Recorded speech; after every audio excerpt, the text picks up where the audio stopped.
Welcome to the DTC Insider podcast, where online business owners come to find actionable tips and tactics to grow their businesses. Now, here's your host, Brian Roisentul.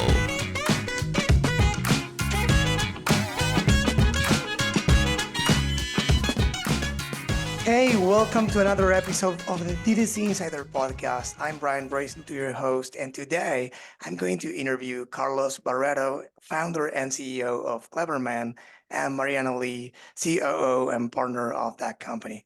Hey guys, it's a pleasure to have you here. Thanks for being on the show. Hi, Thank you Brian. for the question. My pleasure.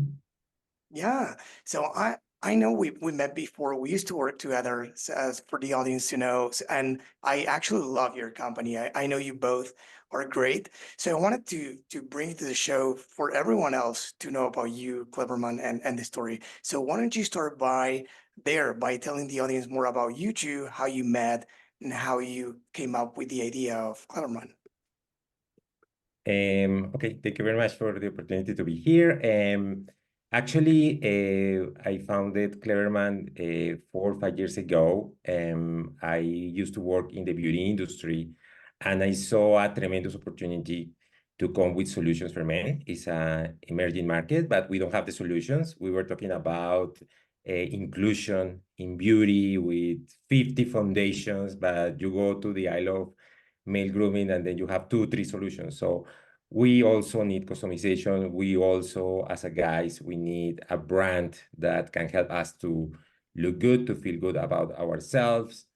And building on the company, I saw that it was such a need, for men to feel more confident, to have more self-esteem, to feel more included and loved. And we have been building on that aspect around the brand. We launched a couple of categories now, but our goal is to be a more encompassing male grooming brand into the future.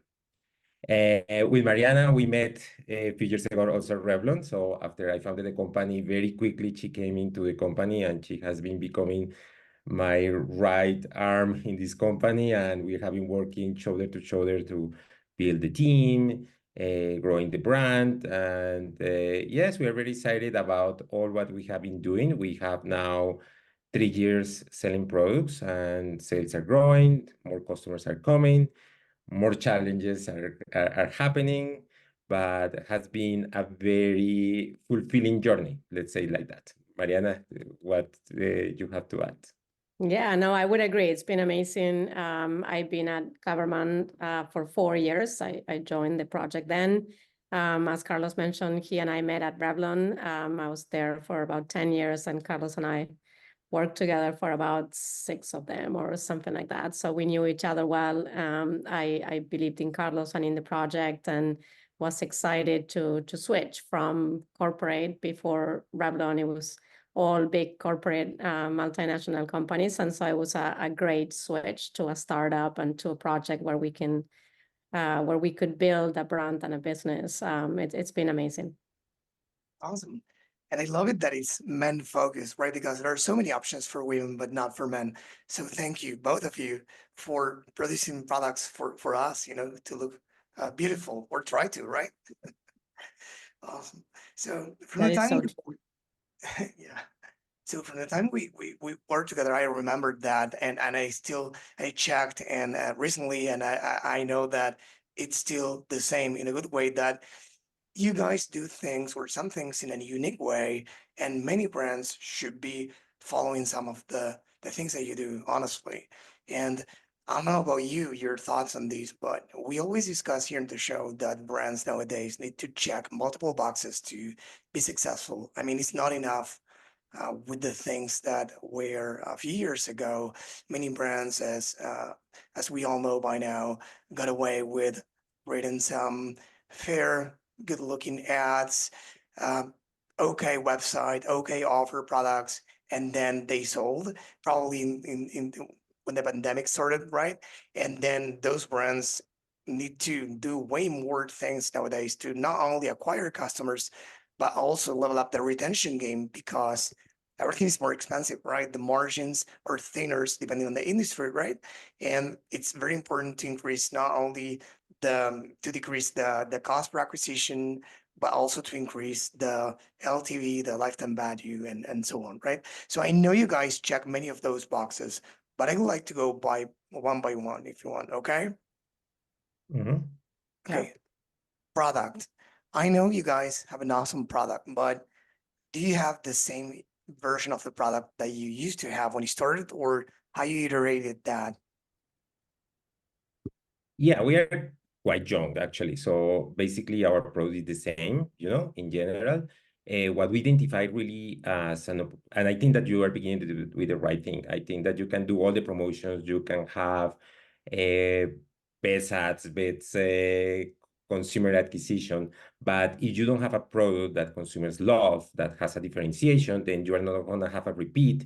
People is not going to use it anymore, and that's a failure. And what I have been noticing a lot, maybe in the beauty industry, is that, yeah, we're getting more custom about the execution than about the product sometimes. And then I can acquire this product, I can put my label and I can launch it, I begin to sell. But in my opinion, this is my perspective. I think that to drive a product that is good, that is differentiated, that is unique, that has a unique formula, is the most important piece to have success. And developing our product, in the case of Cleverman, we spent almost 2 years developing the formula. I began with a company in Italy. We had maybe around 4 or 5 formulas that we try. The third formula that we had, it was like almost the last one. It was not working as we expected. We wanted to create a product that was working fast, the color was lasting, that really had differentiation with our competitors. And finally, we had to do some trade-offs in our formulation, and then we were able to get the product. And when we got the product and the product was good, I used it with other friends. I went to some colorists to use the product, is when all this journey really began. Yeah, how we do the packaging, how we do the graphics, how we build a consumer experience that looks good, that is also part of that product. And I think that has been the foundation. So they having a unique differentiation in your formula. Our formula works in 5-10 minutes. It lasts longer. It has more variety of colors. It doesn't have ammonia. We had to work a lot to make that happen. And I think that that's still at our core. We want to be the best product in the category in every single thing that we do.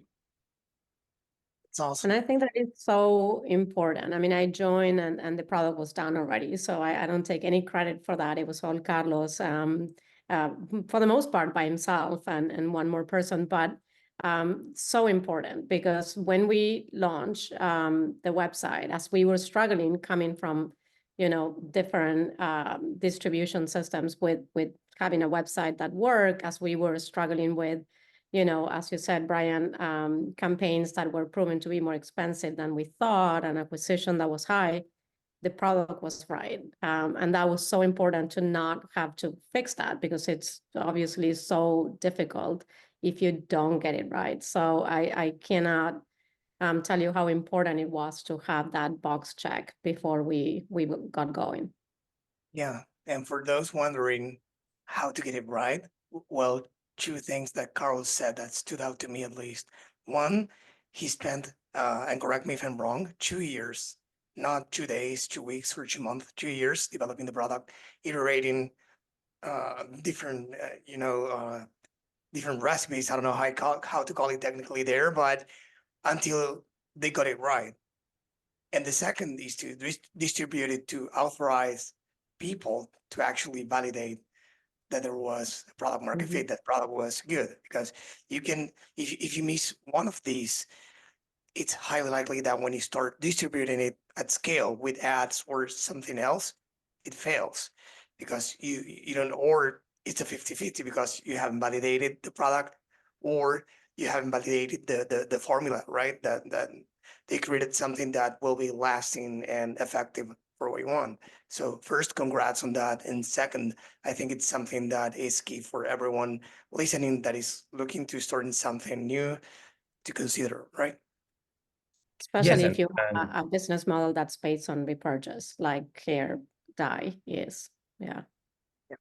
yeah, and I think that that's maybe one of the advantages of coming from Procter or Coke or Revlon at the end is that you have the discipline to test the products, to do marketing research. And my first job was in marketing research, so I was very keen to make sure that we did the proper testing, that we did testing with consumers, that we tested all our chains, that we learned what was good or not good. But actually, we did a couple more products and we decided not to launch them because the results were not what we expected. So having that piece, also, we did some marketing research about our concept. This is another piece that we did because we did the product, but we tested our concept, we tested the brand, we tested the packaging, we tested our graphics, and that helped us to validate and improve.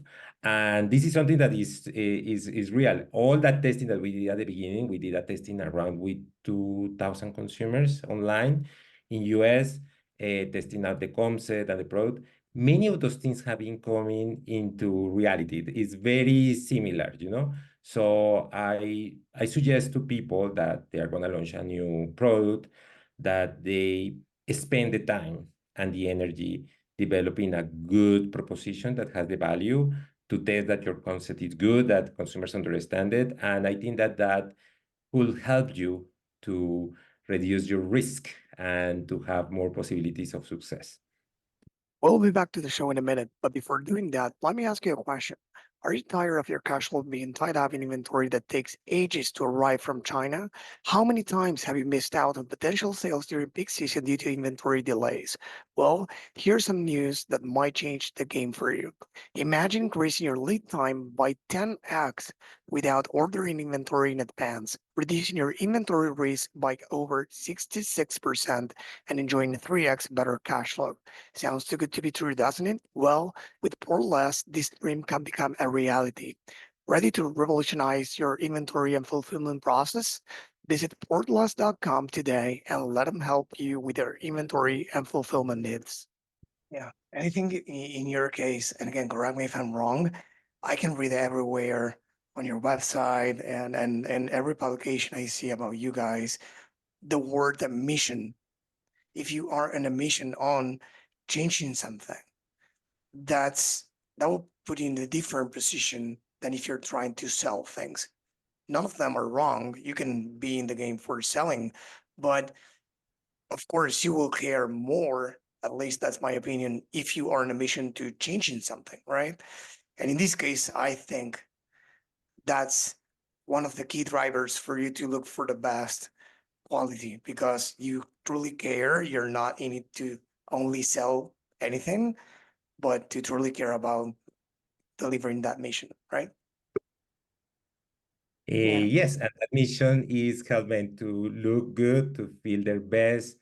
I have a experience that I had talking about testing. When we were testing the product, we decided to test it with several consumers. Many of those guys, they never take care of themselves. You know, actually, they never had hair color or beard dye or putting too much attention to how they look.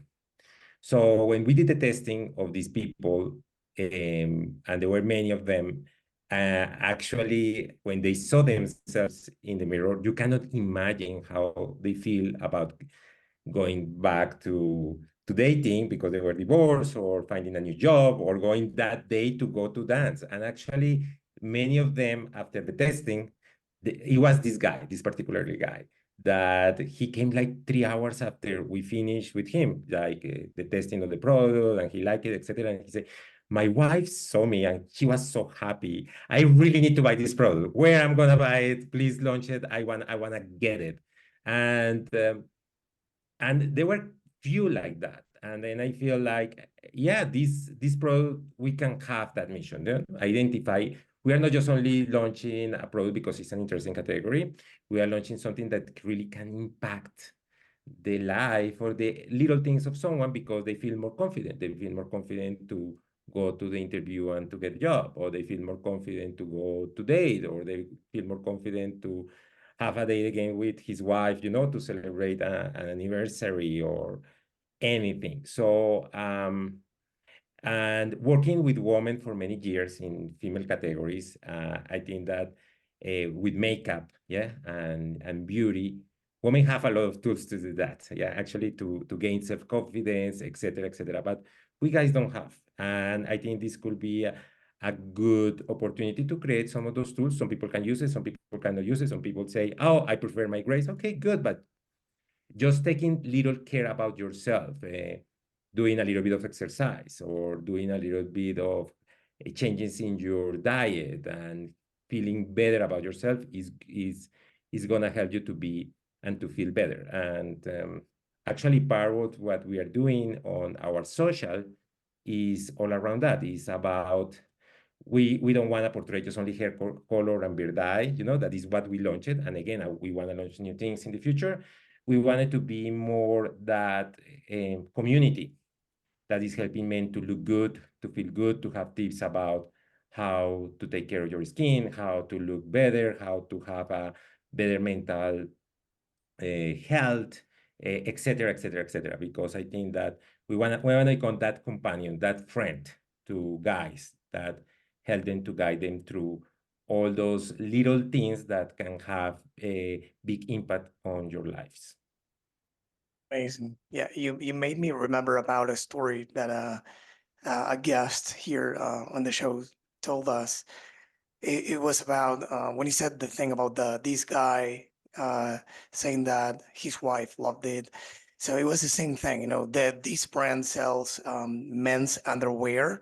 They are trying to do a revolution in the men's underwear industry, and they are doing it. They use no models. It's the four founders everywhere. They are so funny, and they actually they call their VIP customers to know how they are doing, and sometimes with their permission, of course, they record the calls, and you cannot see the customers. It's not a Zoom call, it's a phone call, but they record themselves with the phone in their hands for ads. And on one of the ads, I remember, and they told the story on the show, it was about the same thing.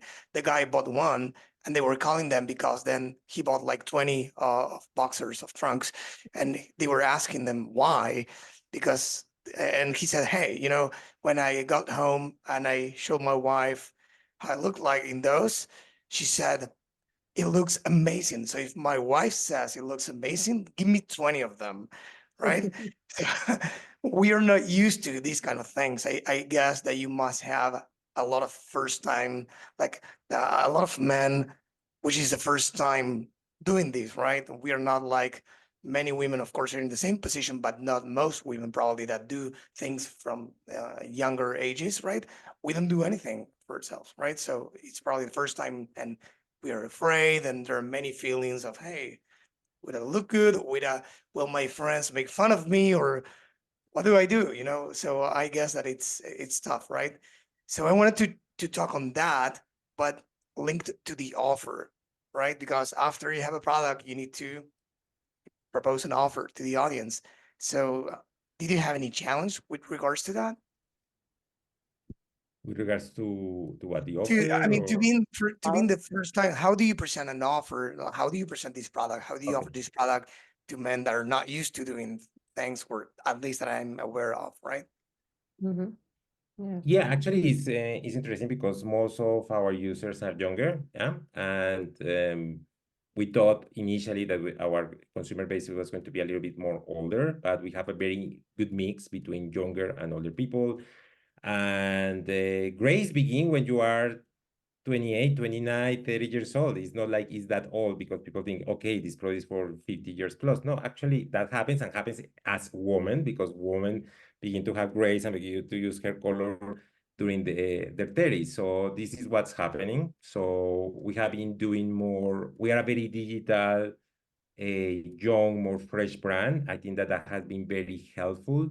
I think that also we have been targeting millennials. Millennials are not that young anymore. Yeah, see, if I'm gonna say the truth, they are I turning am. 30. Don't say that. They're turning 43 now. And so we have been addressing them. And I think that has been very interesting in terms of the target, because it's a target that is more willing to try new things. They care more about themselves.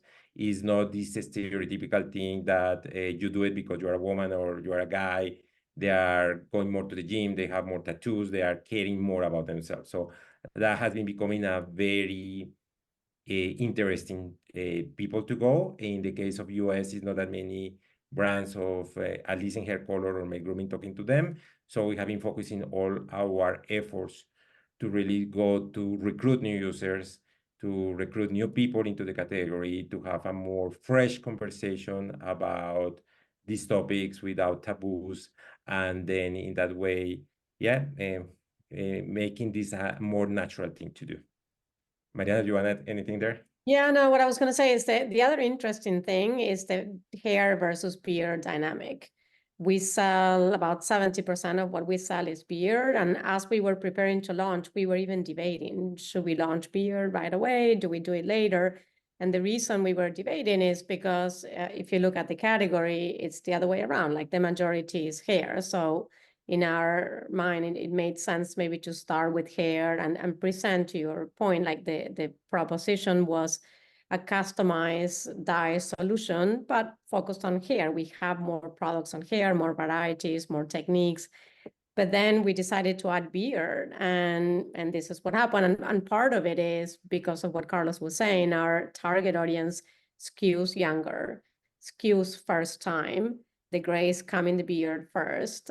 We are a fresh new brand. It's also less intimidating, like to what we were just discussing, doing it in the beard, you can shave your beard, you can't really shave your head, like you can't see the back of your head. It's a lot less intimidating to do it in your beard. And so for all of those reasons, that's something we had to adjust, like, inventory, like materials, ads. We had to shift and be agile and shift the other way, because that's how our brand performs the best. Makes sense.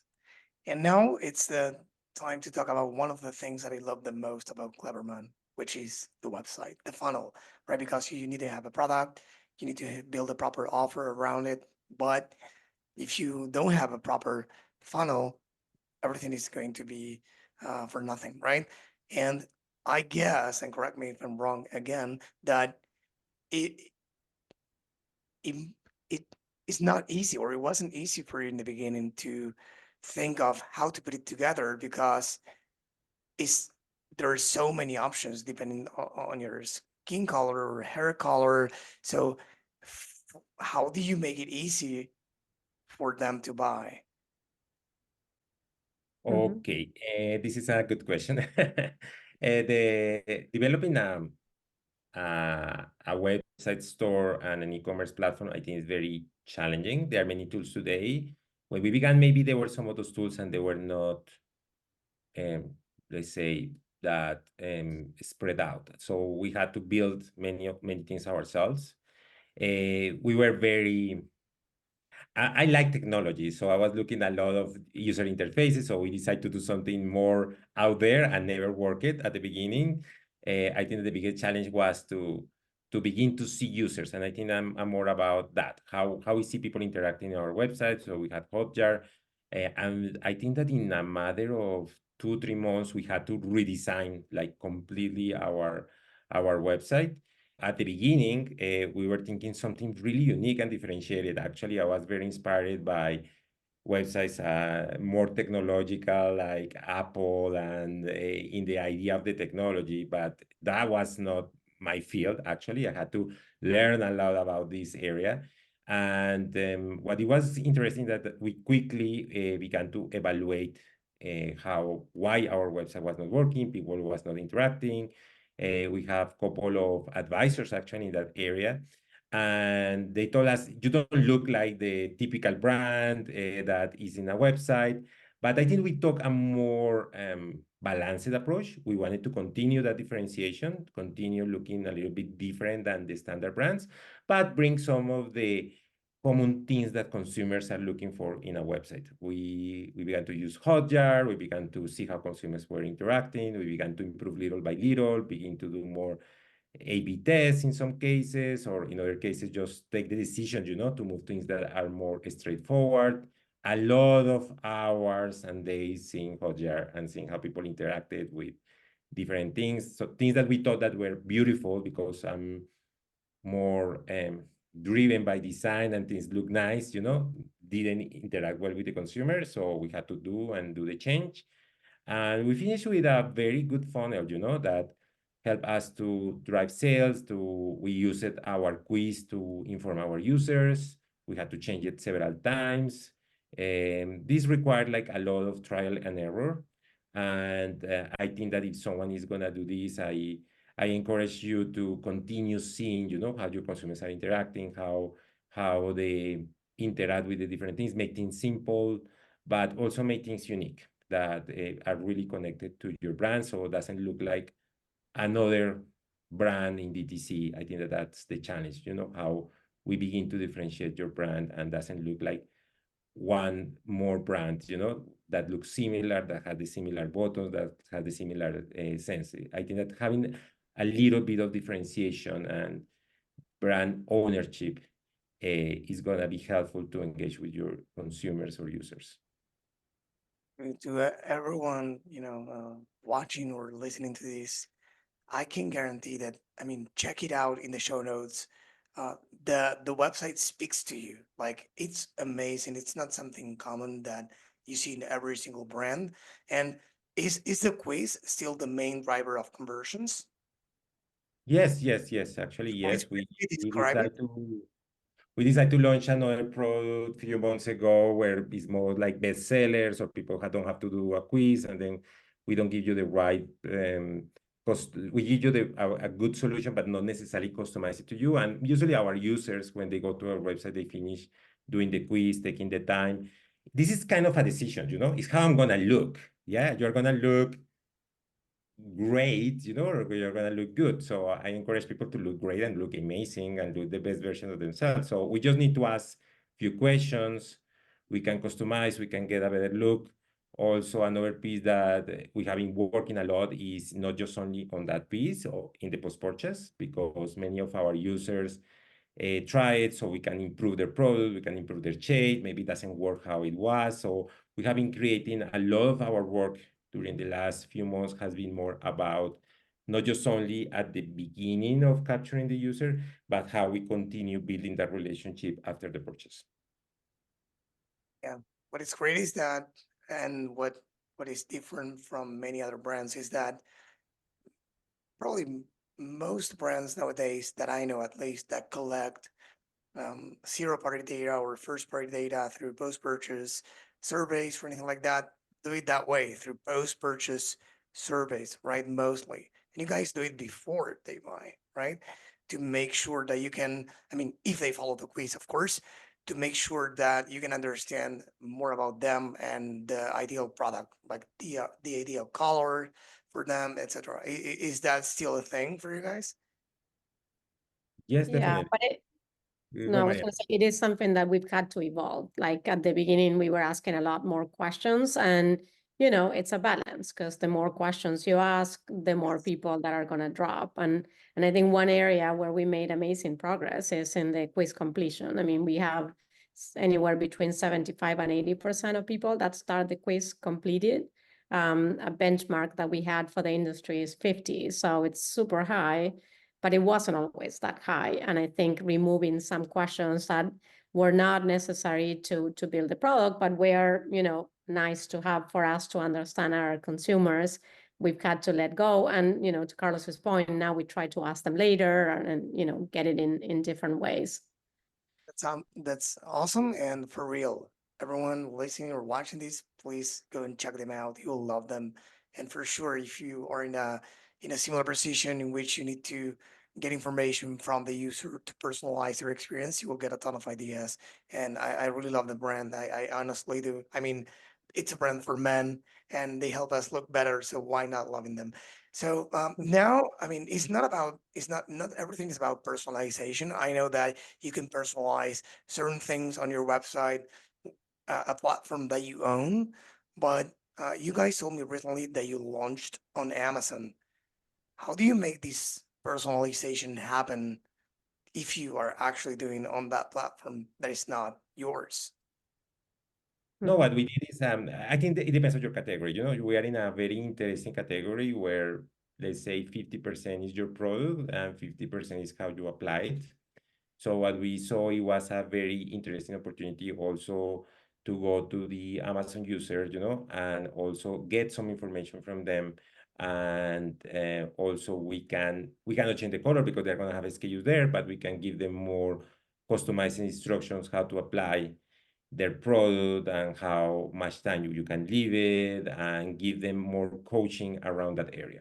And maybe we have less tutorials, less things to learn how to do it. So we wanted to bring a product that closed that gap. So we have been doing that, and I think the reception in Amazon has been amazing.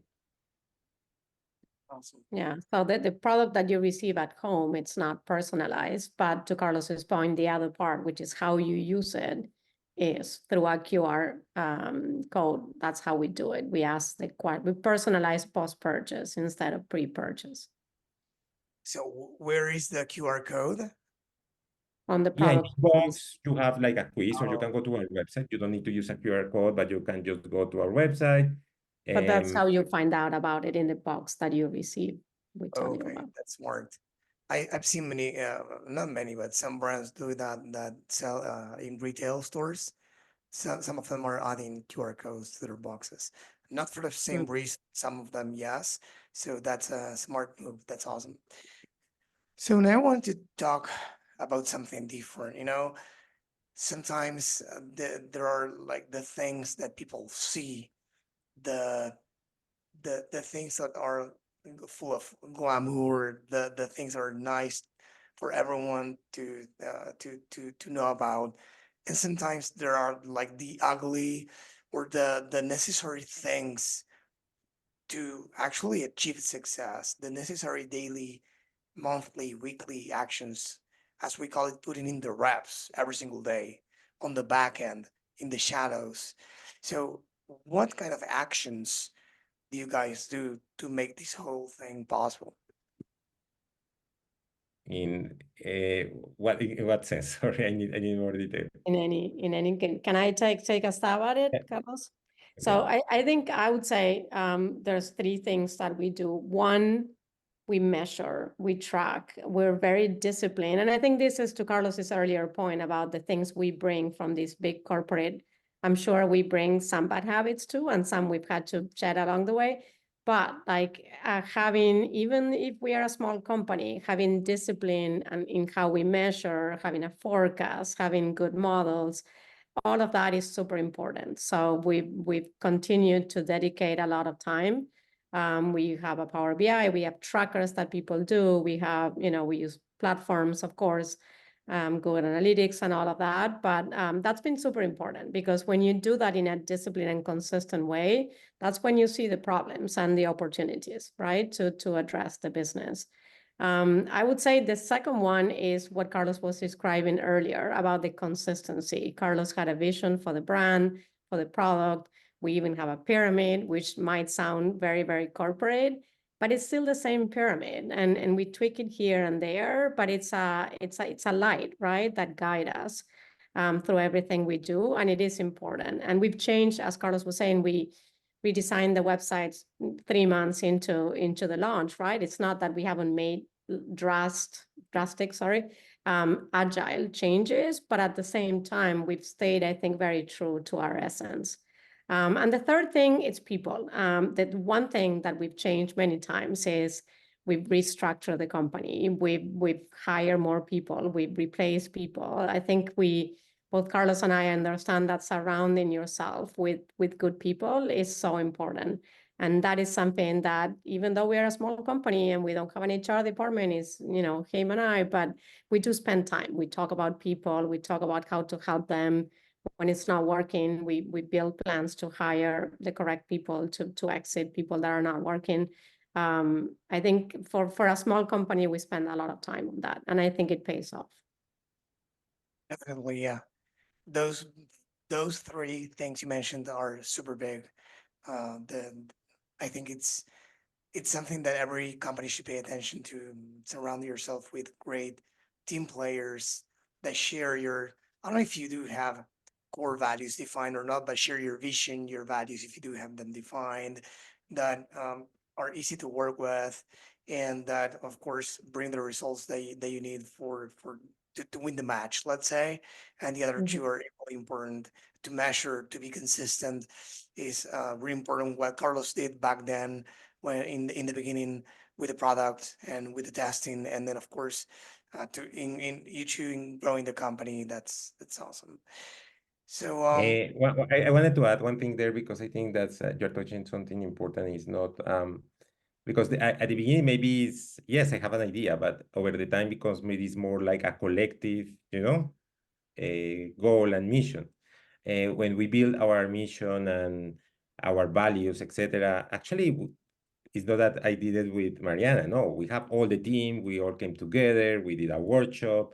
We built our values. We collectively agree about those things. So I think that to create that sense of ownership, you should be participant. And I think that that's something that we have been trying to bring here.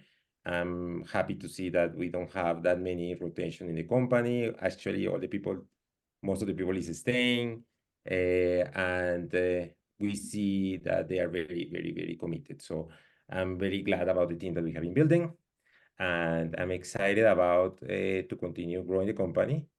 So yeah, by the way, those are things that I will not say that things that they are the ugly things. I would say this is the great things, because I think that having great people is one of the most amazing things about to do entrepreneurship, because if you want to do it, you do it because you really want to build talent and you want to inspire people. So I think that that's one of the reasons why you should do entrepreneurship.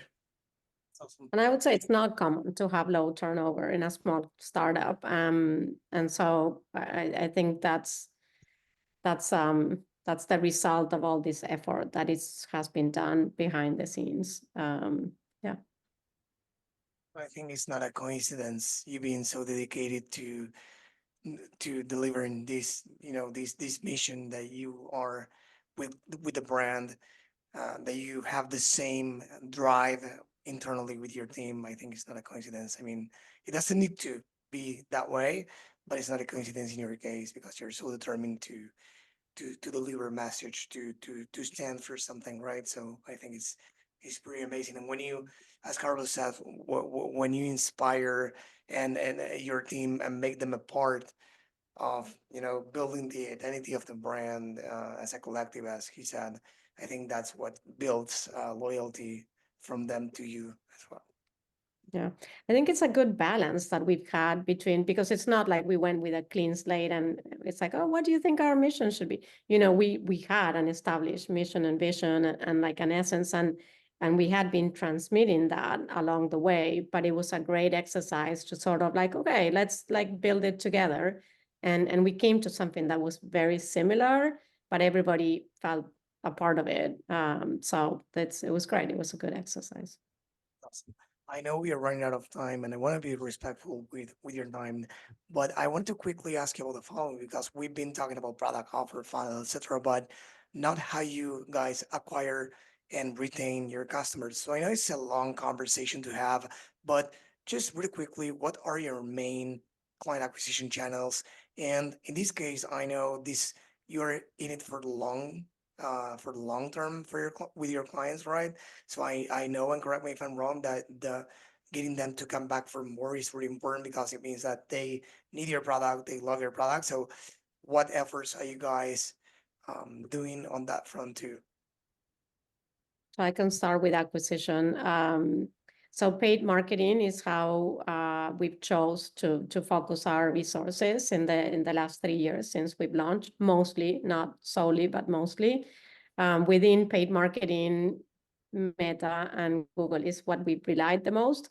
That being said, we've tried and continue to try a lot of different new platforms because as for everybody else, they become more and more expensive. And so we continuously are exploring things like Tapjoy for like video games and, just several others. Unfortunately, we haven't found something that can allow us to shift, but we keep trying. Now, outside of paid marketing, which is something that we, especially in the last, I would say, year, we are focusing more and more. We did at the very beginning spend time doing PR that paid off for us, not only because we got good coverage that gives us credibility, so important when you're a brand nobody has heard of, so important with investors as well.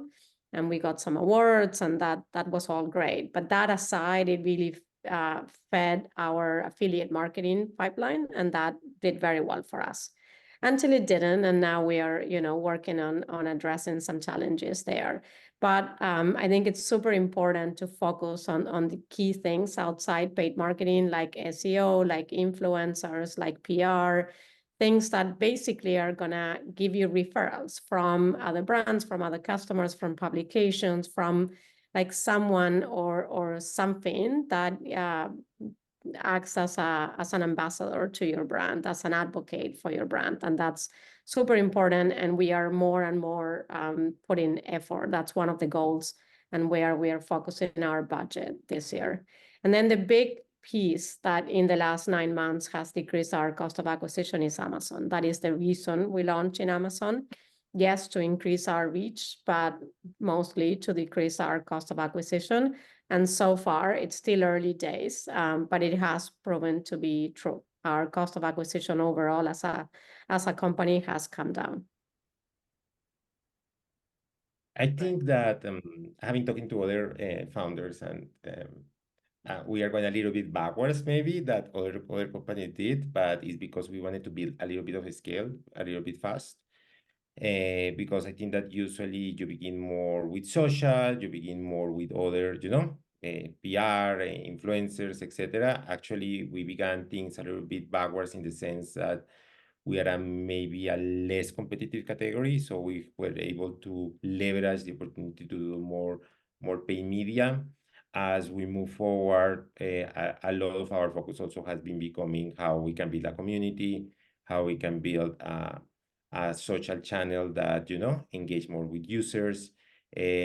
Also begin to work with some influencers. We're also looking at other programs that we can engage more with them and create more word of mouth. And also referral marketing, because we see like a great potential with our users that are loyal, how they can become advocates for us. So I think that learning about this experience, I think that it's good to have a little bit of a scale also to begin to leverage those channels in a big way, because sometimes it's a little bit challenging to do it the other way around. But that's how we decided, and I think that has been working for us. And now we have every day we have a more mixed portfolio, more solutions and more tools to bring users into the brand. I think it's important to understand from the very beginning that, you have limited resources and you have to make some choices. And it's hard because we had this desire to like do everything and why not this and why not that. But I think it's good to have some discipline because you can try to do everything, but you're likely not going to do it well. And so I agree with Carlos. I think for us, it was the right choice. I think it has to do also, yes, with the category not being as competitive, also with a brand that it was built by a marketeer. It's not a brand centered on an influencer, on a personality, on a celebrity, So like certain, I think, brands or propositions lend themselves more to some viral things or some social media push. I think for us, it was not to be that way. And it also the moment, I mean, you mentioned earlier about how like Facebook ads and what they did for you and how much they costed, right? 10 years ago, it was a very different landscape. It was the same for influencers. Back in the day, at some point, it was very inexpensive and sort of easier to build an influencer thing. It's not so much anymore. And so so that was a choice, but it was informed a little bit by the moment that caught us when we were launching. I guess we need to adjust to the trends of the moment and try to test and find what works best for a company, right? Yeah, that's true. Great. So the last question I have for you, because we are on time, and I want again to be respectful with it. What's next for Cleverman in 2024? Yeah, for us is to continue growing our business. We have a lot to do in our DTC channel, so we are learning more from our users. Now we have more data. We're trying to do more predictive analytics. We have to improve our retention every day. We saw a lot of opportunities. The challenge is how to address each of them and how to prioritize each of them. Also, as I mentioned many times, we don't want to be just only a hair color brand. We want to be at that toolkit for users, for men to look good and feel good. So we wanted to launch new portfolios, new categories, and also to continue expanding new channels, but also always building on the things that we have been building. I think that in the last, it's less than 3 years, and in 3 years, we launched our DTC, now we launched Amazon. We need to continue building them, but also we wanted to continue building and begin to nurture those new things that are going to continue and helping to grow our business into the future. Amazing. Carlos, Mariana, I wanted to thank you both for coming here on the show. It means a lot to me. And I would like to ask you, where can people go to learn more about Cleverman and you guys? We are both on LinkedIn. You can find us there, and becleverman.com for the company. Brian, thank you so much for having us. Yeah, it was my pleasure. So everyone listening to these or watching, please go ahead and get those links from the show notes, their LinkedIn, and of course the website, becleverman.com. Thank you again. It was a pleasure to have you here. Thank you.